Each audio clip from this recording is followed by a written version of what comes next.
The sounds that I heard through the phone, it was kind of like I was in a nightmare because I heard people screaming, heard people crying, and it was just like, you know, how could I make this stop? I walk out, I'm like, Dad, there's no way of getting in. And he's like, I see that. I was like, well, I'm gonna find a way of getting in. And he's like, no, Maddie, there's dead people all over. I was like, I don't care.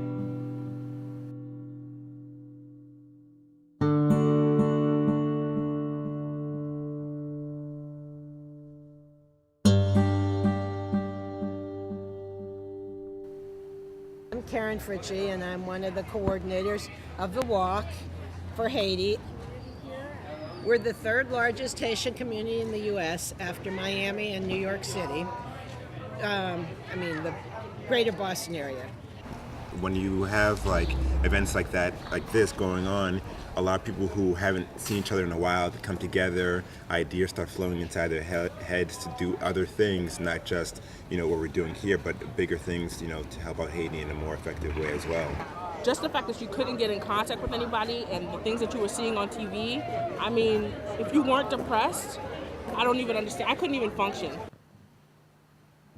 My name is Maddie Domingue. I was born in the States. I was born in Miami, but I was raised in Haiti from 11 days old up until I was 11 years old. After 9 years of living in the States, I said that I always wanted to go back to Haiti and start my own business. So I moved to Haiti last year in hopes of starting a new life. My name is Joanne Dubasan.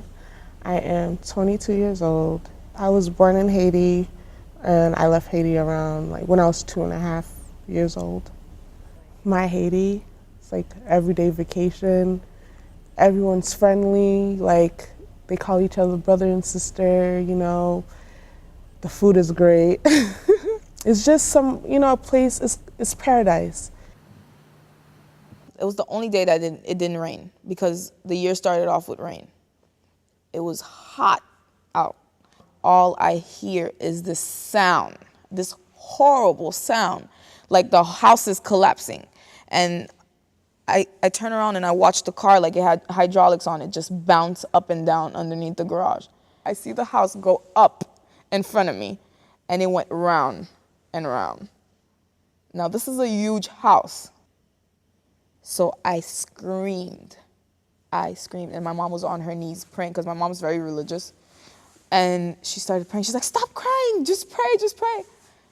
And then it just passed, it stopped.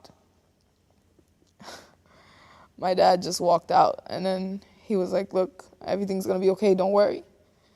And he went out on the street, and he came back. The look on his face was so terrifying that I knew everything was wrong. 10 minutes later, there's another, it started shaking again. It's like the ground turned into water.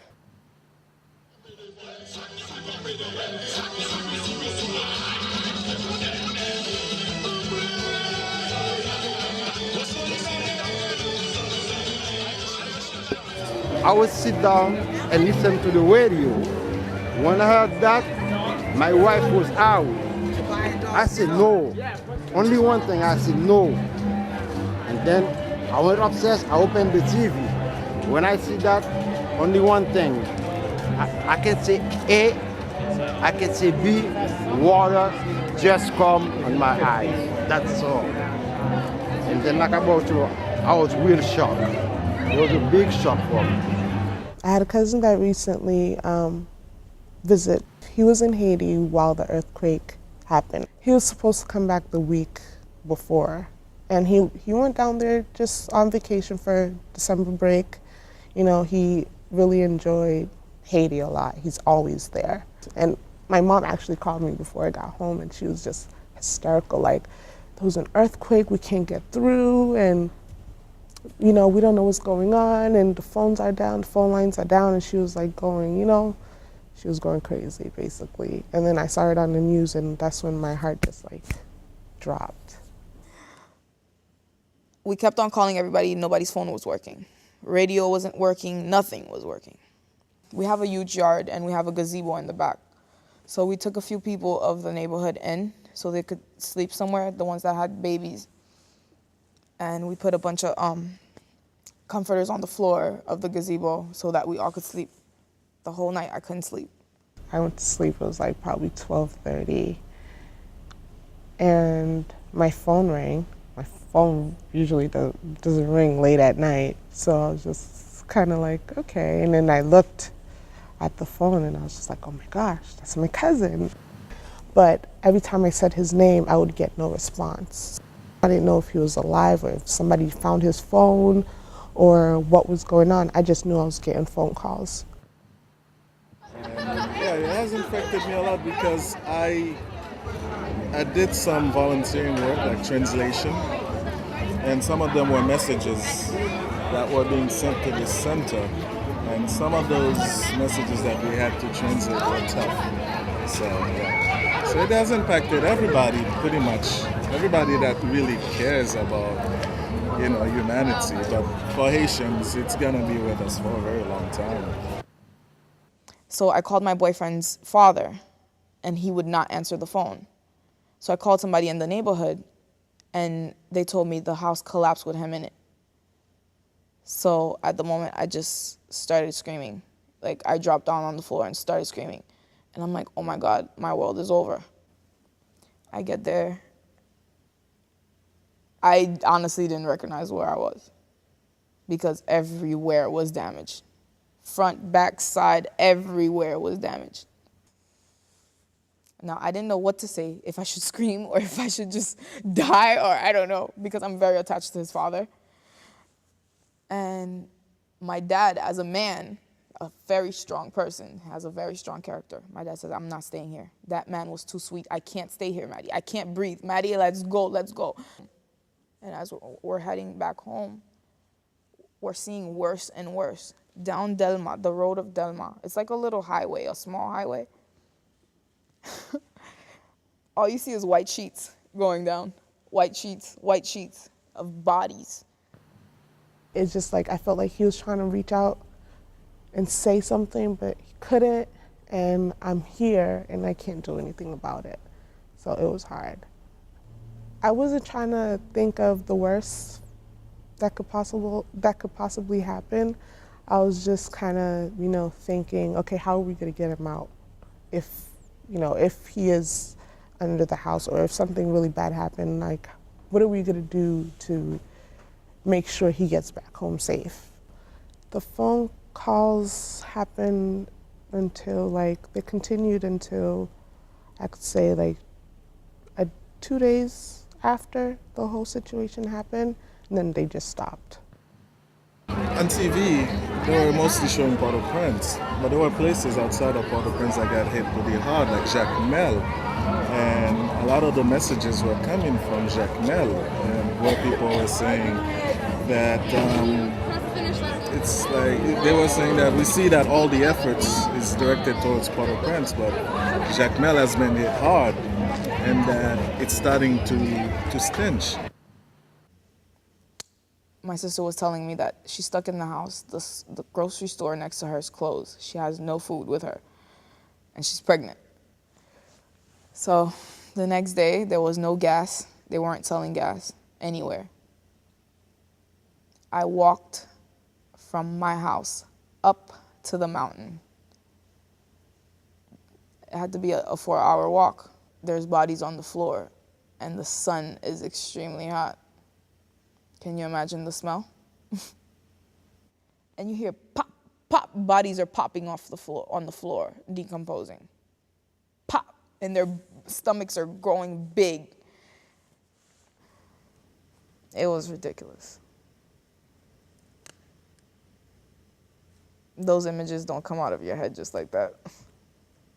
They don't. They don't.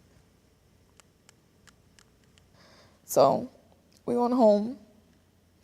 I'm sorry. We went home and it was just like there was no hope for our country. And it felt like everything, our world just went upside down, like we hadn't had enough. So for the next few days, my dad tried to feed everybody in the neighborhood, buy food, buy rice. They were selling things so expensively, and it was so hard to do everything for that week. everyone was talking about it, so you couldn't really get away from it. And they was just asking me, well, have you heard from your family members? Is everyone okay? And it was hard because some of the questions they were asking me, I didn't have answers to.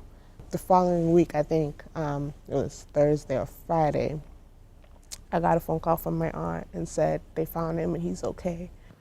My aunt has 2 houses in Haiti, and he was in one of the houses at the time when he was on the first floor. So, and he was on his way to walk out of the house, and when the earthquake happened, we have like a little patio, like a little balcony, and that like fell on him. He was stuck in between like some of the cement, but none of it crushed him. So that's how he was able, and he had his phone in his hand, so that's how he was able to make phone calls. I was just like, survived a week under a house that's, with no food and no water. I was just like, God is good. Being Asian for me is a big, big, big, big thing. I'm proud to be Haitian. I don't know what it is in us. It's just that fire in us, or it's just that warmth in us, or I don't know if it's our spirituality, or I don't know what it is, but every time we fall, we always get right back up. I just kind of, remind myself all the time that we're not on this earth to stay forever, so you have to cherish the time that you have and the people around you. When they say things happen for a reason and you learn from it, it's like this is a big wake-up call for me. I didn't lose an arm, not a finger, not a fingernail, not a hair. I'm still alive. There's a lot of things I could do.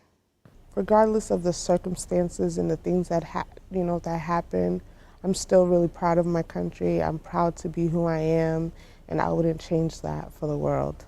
So, that's it. Because just like there is no symbol for Haiti. This is Haiti who are holding my hand.